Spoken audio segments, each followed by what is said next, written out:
Today, we're sharing how we use LinkedIn thought leadership ads to consistently land new business for ourselves and our clients. This strategy works for products and services worth a few $1,000s all the way up to six figures a year. Stick around until the end and we're going to share the secret sauce that makes our whole system work with a few little tricks that we're not seeing anyone else do. Welcome to the B2B Playbook. We built this channel for small B2B marketing teams who want to drive more revenue for their business. Every week, we're showing you how to create more demand for your brand step by step using our 5Bs framework. So if you're time poor, resource strapped, but you still want to make a big impact on your business, make sure you hit that like and subscribe button down below so you don't miss an episode. Welcome back to the B2B Playbook. We are into season 7 of the show. We spent seasons 1 to 5 giving away our 5Bs framework for demand generation, releasing it step by step. Season 6, we answered a lot of FAQs on building and implementing demand gen engines. And now we're going to build on that by continuing to look at demand generation, but also how it fits into a wider go-to-market strategy. Go back and listen to these if you haven't already. To cover off quickly on what our 5Bs framework for demand generation are, we have Kevin Chen, my co-host. Kevin, please tell our listeners, anyone who's new to the podcast or has forgotten about our 5Bs framework, what's it all about? Well, George, the first B is be ready, which is all about deeply understanding your dream customers, those customers that deliver exponential value for your business. In be helpful, the second B, we then looked at how to develop relationships of trust with them, particularly online and through helpful content. In Be Seen, we look to amplify that helpful content and to focus in again on those dream customers that you found out all about in Be Ready. In Be Better, the fourth B, we then talked about how to optimize the B2B marketing process, demand gen process, and the go-to-market process you've built for your particular set of dream customers, how you can get the most out of your systems. And finally, in Be the Best, the fifth B, we talked about the advanced strategies and tactics that the guys at the bigger end of town use and how you can implement them in your B2B marketing as well. Beautiful. Thank you very much. And as I said, listeners, today we're sharing how we use LinkedIn thought leadership ads to consistently land new business for ourselves and our clients. This strategy works for products and services worth a few $1,000s all the way up to six figures a year. Stick around until the end and we're going to share the secret sauce that makes our whole system work with a few little tricks that we're not seeing anyone else do. We're going to start off by introducing what LinkedIn thought leadership ads are. We're then going to talk about where we're seeing people go wrong with LinkedIn thought leader ads. We're going to give you our framework for using these thought leader ads to build trust and win big deals. And then we're going to give you our tips and tricks that we use to get the most out of it. And finally, Kev, we're also going to talk about measuring success. All right, listeners, so let's kick into it. What are LinkedIn thought leadership ads? Ads on LinkedIn that allow you to push an organic post from an employee or anyone on LinkedIn for that matter, with their consent to a defined audience on LinkedIn. So it's important to get their consent for boosting that particular organic post. An example is George posting some of his own posts around demand generation marketing to demand gen marketers on LinkedIn. So he can set that particular targeting around the job title, but simply boost one of his own posts around that topic to that audience rather than setting up a separate ad altogether for that audience. And we'll share examples today, Kevin, of what those look like so people can see how we set up and display our LinkedIn thought leader ads too. I have pulled up on my whiteboard, Kevin, actually an email that we received recently from a client who just said, "Hey, George, just closed my biggest ever retainer at 10K per month with a really interesting software company. The marketing director was a direct inbound from the ads. For February, we're already at 2 direct inbounds. This stuff is working. Thanks for your help as always. Kind regards." So this stuff works. I put this up just as a bit of social proof, Kev, because I think there's a lot of people out there who are giving advice and they're probably not really doing a lot of this stuff themselves. Or if they are, maybe they're only doing it for their own company, whereas we get to see a range of different companies because we're not just doing it for ourselves, but we're doing it for clients that we're working with. And so we want to share how this strategy works across those different companies. And there's a little bit of social proof to kick us off. Very good, George. Always great to see some of that positive feedback and this stuff working for people. It does definitely work. We've seen it time and again if people are brave enough to take it on. Well, let's have a look then at where people tend to go wrong with these thought leader ads. The first stumbling block is often that there's not enough strategy behind it. We need to define why we are doing it, and that will help define things like strategy, targeting, budget, and how much we really put into this process. We've seen people take a few organic posts from SMEs and just boost it without enough thought into how is this actually building trust, and is it reaching the right audience? How does it actually fit that particular audience's buying journey? And what other information gaps are we not filling or we need to fill with these posts? These are the key questions, Kev, that we all need to ask whoever it is that has instructed us to get this thought leadership program off the ground. Very often, I've seen now for a lot of CMOs, it's part of their mandate to get a thought leadership program off the ground. A key part of that, pulling towards like the distribution angle of this, is where LinkedIn ads comes into the conversation, particularly if your audience is on LinkedIn. LinkedIn's usage is just going up and up. There's a good chance that at least some of your audience are there on LinkedIn. So LinkedIn thought leader ads becomes like a very important part of that discussion when considering, hey, how can we actually make sure people see our thought leadership? And being able to boost thought leadership material from someone's personal profile as opposed to your company goes a long way to helping build that trust, increase engagement, and do all those things that a thought leadership program should try and do. Another example of where people don't tend to put enough strategy behind boosting or using thought leadership ads is you often see people decide that, okay, we'll boost this particular post just because it's got a lot of great organic engagement. And that doesn't always track and work into great results. It doesn't equate to that drive in towards leads, towards revenue that we hope this boosting activity will have, simply because there hasn't been enough thought around, does it actually fill an information gap? Does it actually resonate with the right audience? A particular employee could share a post that gets a lot of engagement because it's about a personal matter that has absolutely nothing to do with the business. And there's really no point in boosting that to your particular audience if it has no relevance in terms of building trust with that audience or filling any information, wants and needs that audience might have. Conversely, if you have an employer who's posting about a great testimonial that they've gotten from one of their customers because it really highlights what benefits and features and pain points, importantly, that particular product or your particular business's product solves for that customer, that might be a great opportunity to boost that particular piece of content, even if it doesn't have a ton of engagement right now organically, because potentially it's what your particular audience needs to see.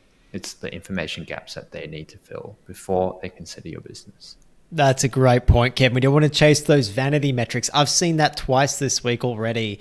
Companies that want to boost a post that might be around AI, something that's like very topical, is going to get a lot of engagement, but literally has no place and in their buying journey and cannot be tied back to their brand in any kind of substantial way.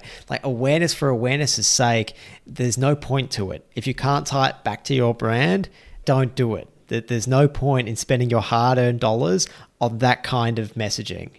So we're going to share our framework for what kind of messaging, what kind of posts you should include to show that it's actually helping the bottom line of the business eventually. Like in some way, is this helping our customer go from not knowing us to trusting us to answering their questions along that buying journey? So hopefully when they're in market, they come to us ready to buy instead. Kevin, something I probably should have mentioned about this little testimonial that we got from that client that has closed this deal that's worth at least 10K a month to them. They don't have any other way of someone seeing their brand because it's not really, doesn't really come up in Google. It's like quite a competitive area. Thought leadership ads is literally the only place that people come across them.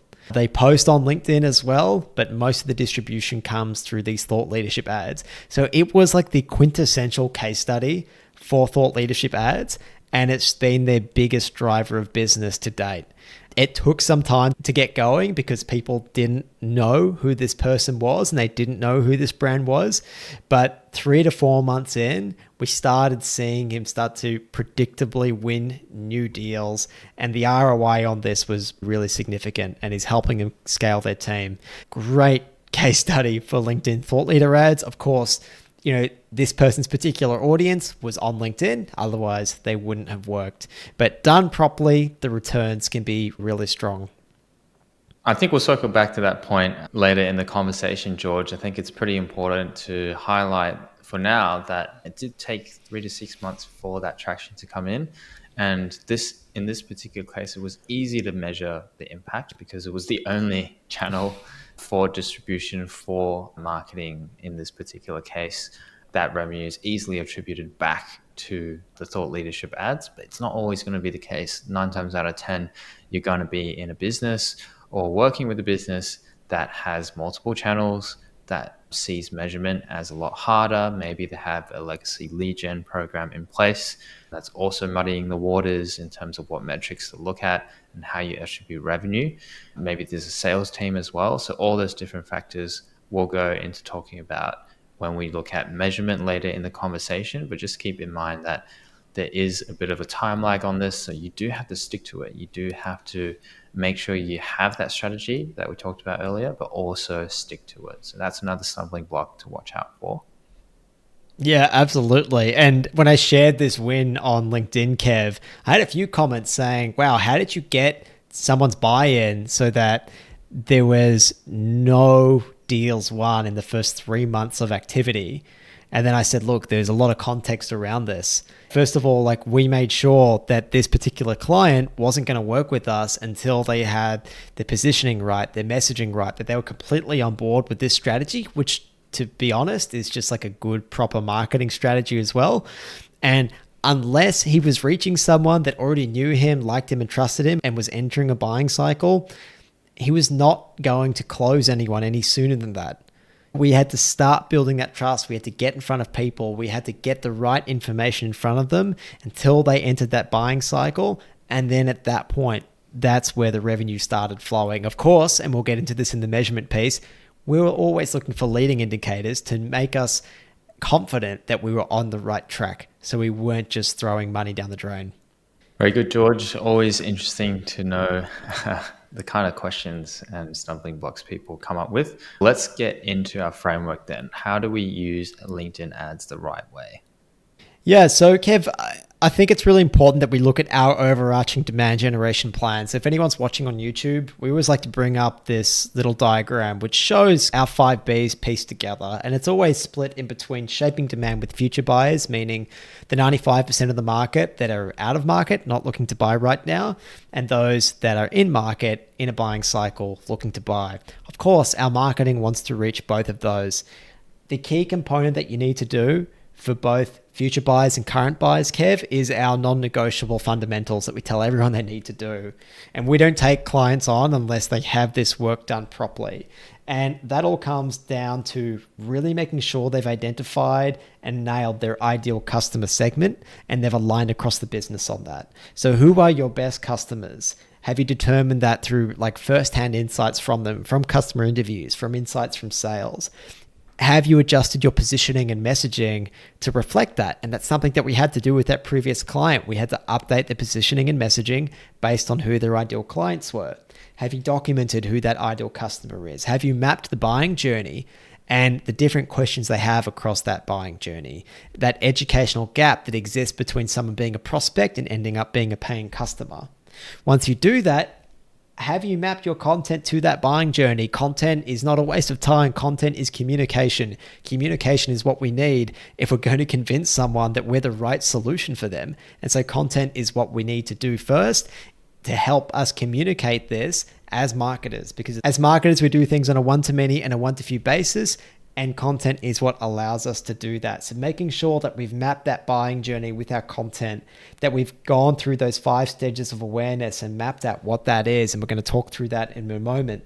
That we have an efficient way for creating that content with a content repurposing system, because we need to extract real insights from subject matter experts, because they're the ones that have the information and they're the sources of information that we want to get in front of our potential customers too.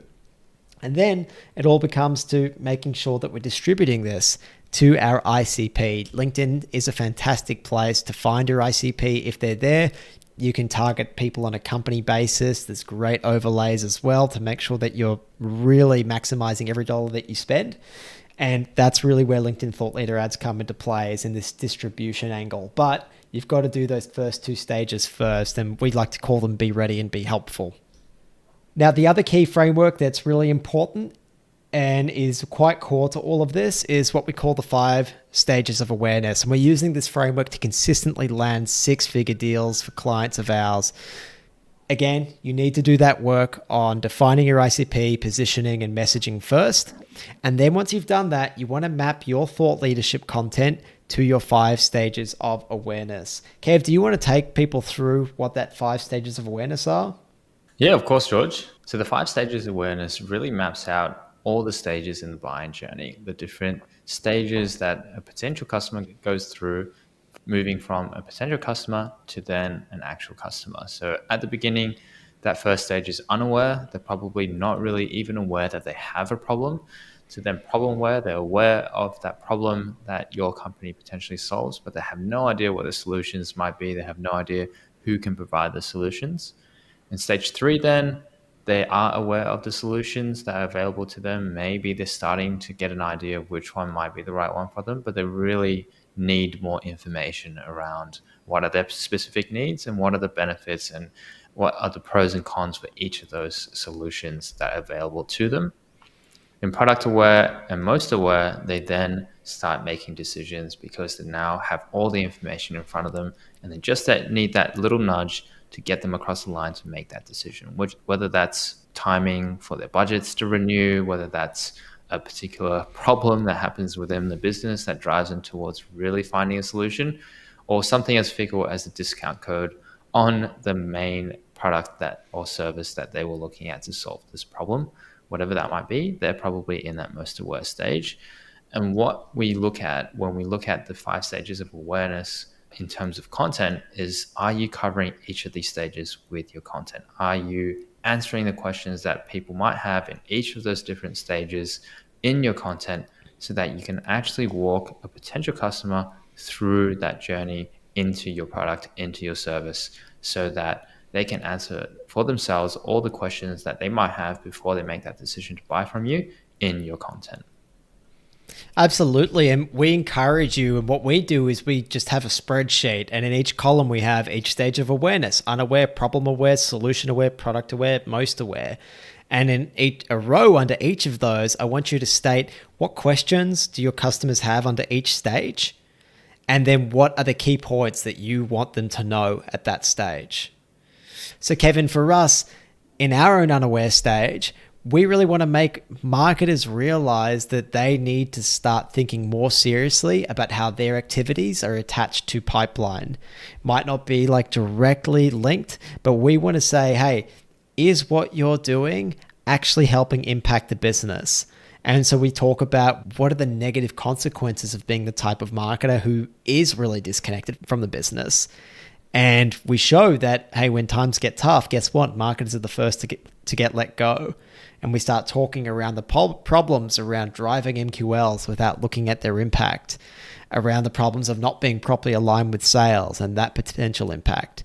And we talk about these kind of a little bit negative things, Kevin, to get people from that unaware stage to that problem aware stage. And we have in a sheet like every idea that we want to just nail again and again under each stage of awareness.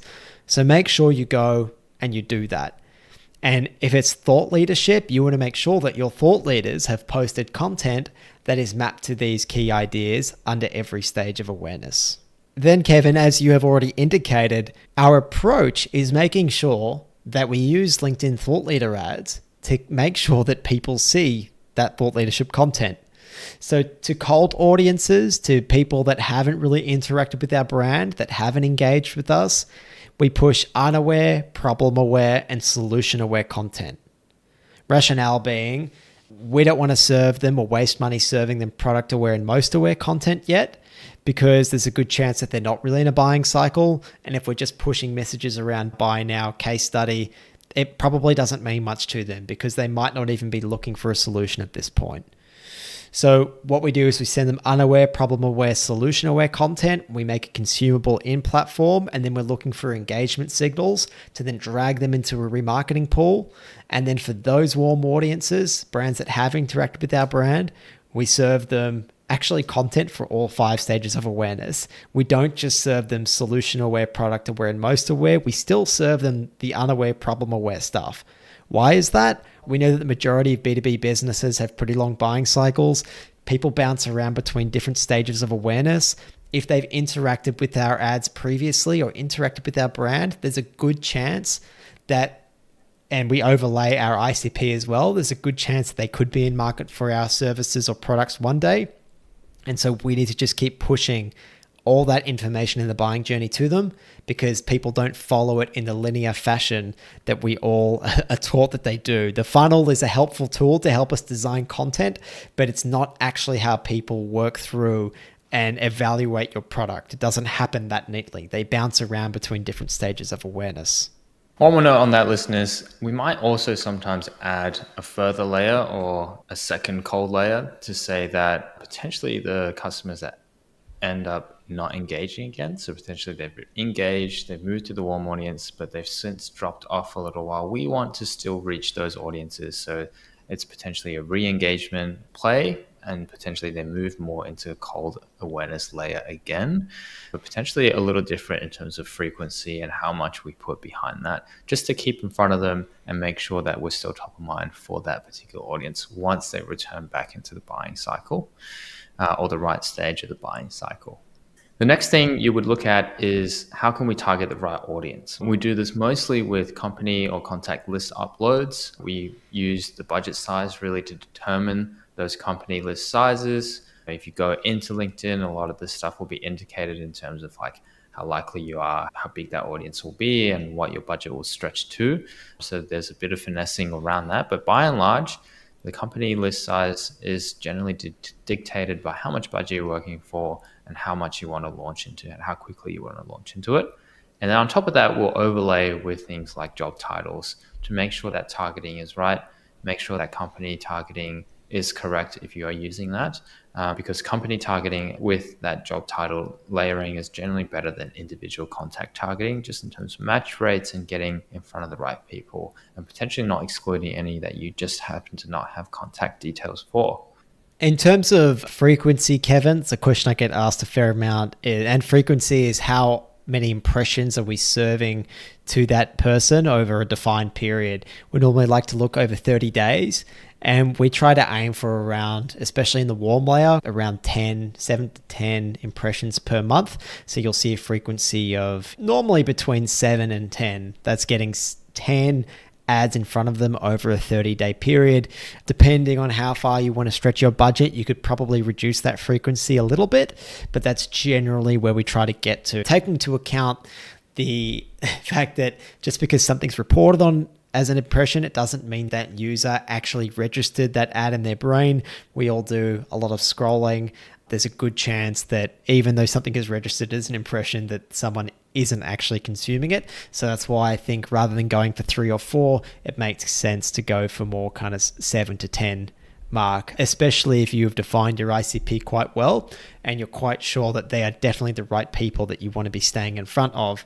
It's also not going to be too many, because unlike a traditional approach where normally people would just hit the user, the prospect over the head with buy now, look at how great we are ads, we are sending them ads around the 5 stages of awareness, which is also includes really helpful content. Yes, it includes like really helpful case studies, and that's the kind of stuff that you have in product aware and most aware, or comparison reports, and highlighting how great your product is. But we're also still sending them that problem aware and solution aware content, which is really useful for them too. That's why we can get up to 10 impressions a month, and we know that we're not seeing any kind of ad fatigue there either. I've just pulled up, Kev, an example of some of the thought leadership ads that we have running for our own business. This is one that we have under problem aware for ourselves. It talks about what leadership need to understand when it comes to actually defining and segmenting your ideal customers, and introduces the 95-5 rule. It's a big reason as to why companies can't scale. So we go through, we introduce the problem, we talk about what the issue is, and then we start to introduce the solution.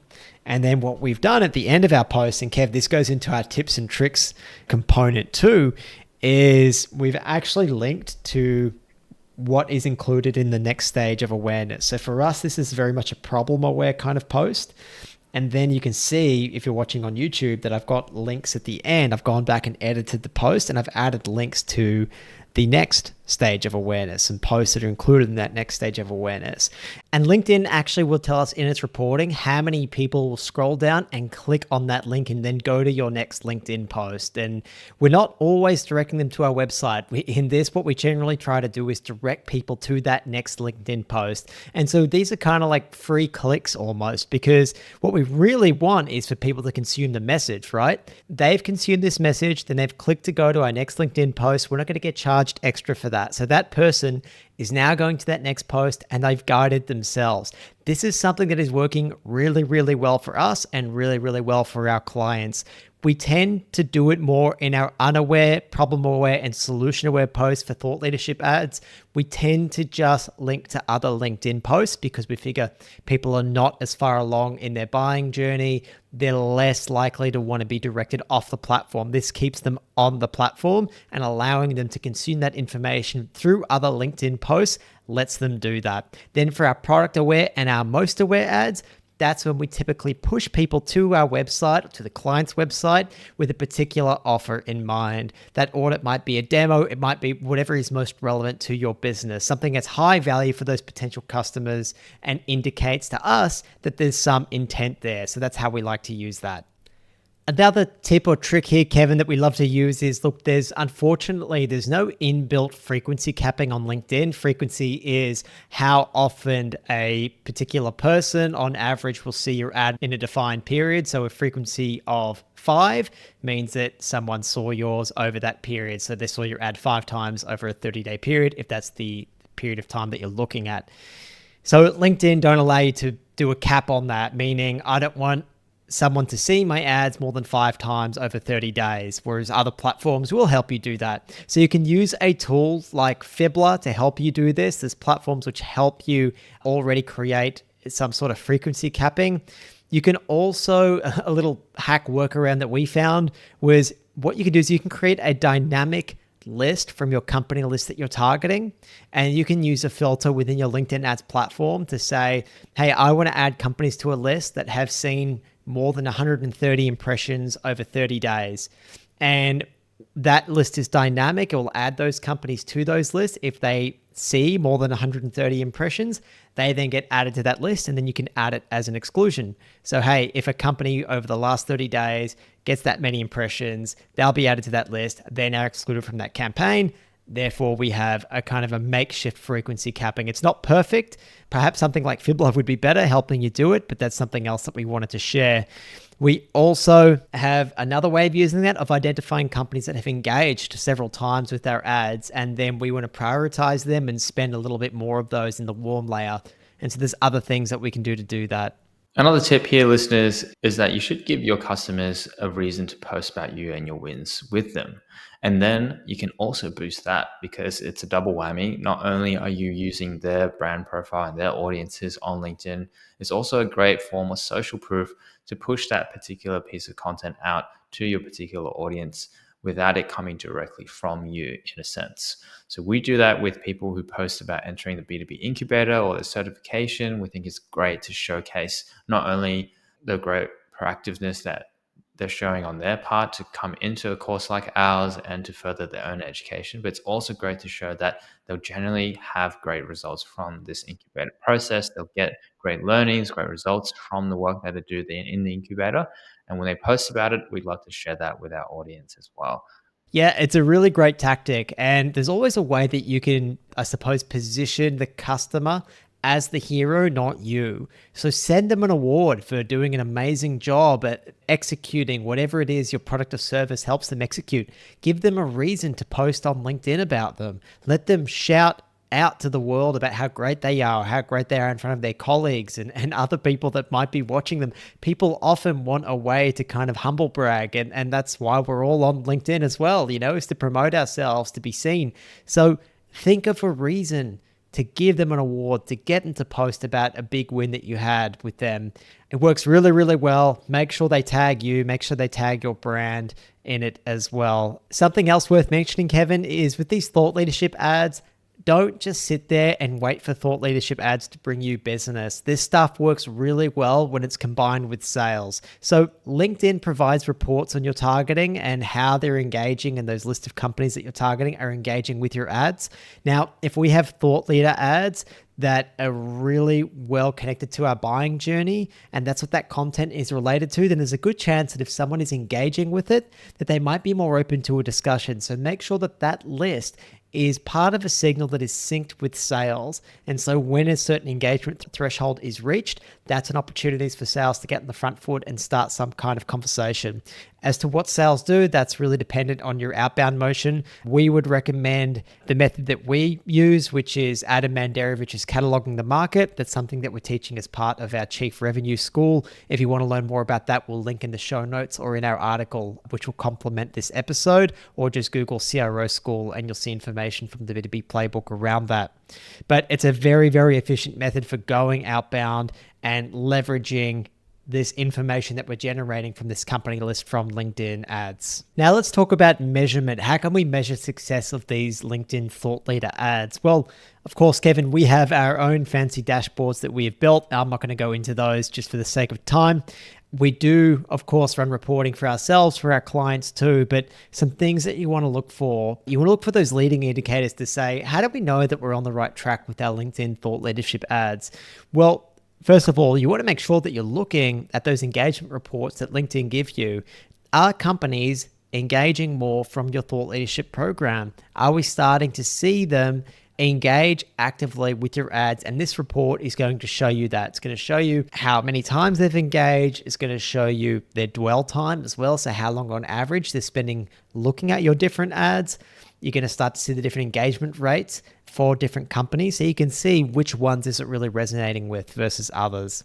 We want to look at the click-through rate as well. That's not clicks from your ad to your landing page. That is just click-through rate, hitting that see more button or engaging somehow with the ad itself. We want to see click-through rates for thought leadership ads at 4 to 5% plus. Now, to put that into perspective, for a company page, a lot of ads will probably see a click-through rate of 0.4%, 0.5, 0.6 if you're doing really well. But thought leadership, like you want to look for 3, 4% plus generally, especially if that piece of content is really on point. If it's posted by someone with authority, the more authority they have, the more relevant it is generally. And if it's to the right audience, generally, the higher click-through rate you're going to get. Again, that's data that you can get right from within the LinkedIn ads platform. We also look at what is the cost of us getting a click from one LinkedIn post to the next, or from one LinkedIn post to our website. And that is with the internal links that we've placed in the post itself. Now, you can calculate that by exporting the data and doing it in a spreadsheet. That's something that we do. That's not a metric that is calculated within LinkedIn itself. You also want to look at how many conversations and catalogs you are getting from this activity too. So in terms of conversations, LinkedIn Thought Leadership can help you open the door to a lot of these businesses that you want to work with. So how much is it helping you open those doors?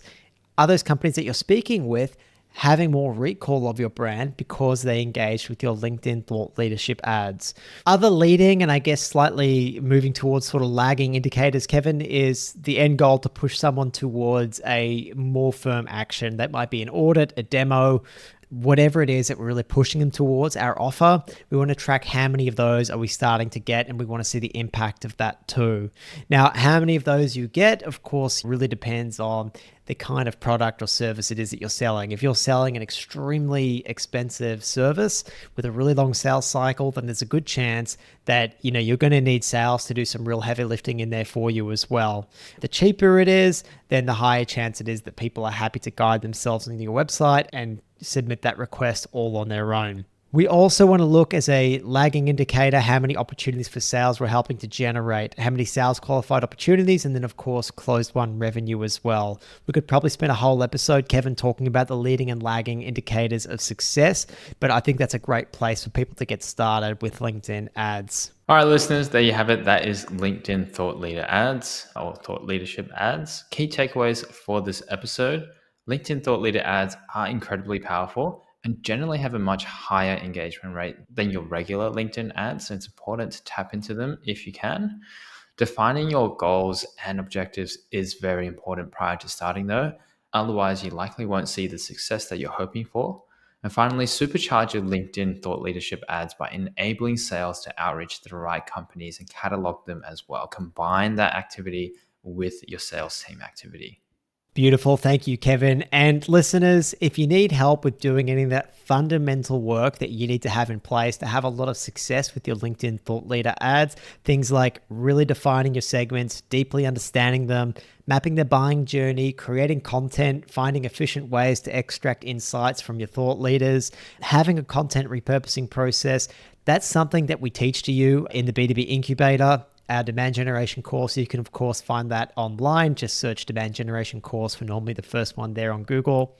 The program is something that we make sure all of our clients that we work with actually go through because it gets the fundamentals that they need in place in-house in order to succeed when they partner with us on the agency side. So if you're thinking of getting into thought leadership ads, I really encourage you to check out that program first. If you need a hand running those LinkedIn ads, you need someone to help you set it up, to help you run them, to consult on what does and doesn't work, check out the b2bplaybook.com, go to services, hit LinkedIn ads. You will book a catch up with myself and we can walk through what you currently have in place, or if there's nothing in place, what your plans are, and we can run them for you if we're a good fit. Worst case, we'll leave you with some helpful advice. All right, listeners, as always, you can find links to everything that we discussed in the show notes. We are so grateful every week that more and more marketers are tuning in every Monday to the B2B Playbook. And if we could ask one thing, it would be to please pass the show on to someone who you think would get value from it. Also, please check us out on YouTube. It's a huge help to us, and we really, really appreciate it. Thank you, Kevin. Thank you, listeners. Take care and catch you next week. Thank you, listeners. Thank you, George. Take care and catch you all next week.